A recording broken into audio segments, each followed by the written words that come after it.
Dasal at words of encouragement ang alay ni Sparkle star Shuvi Etrata para sa mga kapwa Cebuano na naapektuhan ng lindol.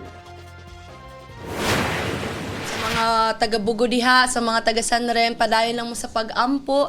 Ayaw mo o give up sa mga nasalanta o sa mga naglisod karon. Akong pag-ampo na ninyo, unta mag-remain strong ra mo, ayaw mo give up. Naami, magpadala mi og tabang para sa inyo ha, dilita. Together dilita mo suko, dita ay mo kabalakan na arami diri para ninyo o kung saan mo matabang kaya na mo buhaton para ninyo. Kaya ni nato tanan. Chika ni Shuvi sa inyong kumare, malapit lang ang Bugo sa Bantayan Island kung saan siya lumaki.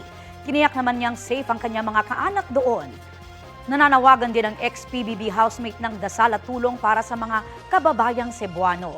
And speaking of Shuvi, pumirma siya ng Memorandum of Agreement bilang first female ambassador ng Boy Scouts of the Philippines. Happy and honored ang Encantadia Chronicle Sangre Star na looking forward ng mag-promote ng volunteerism at ang pagiging laging handa.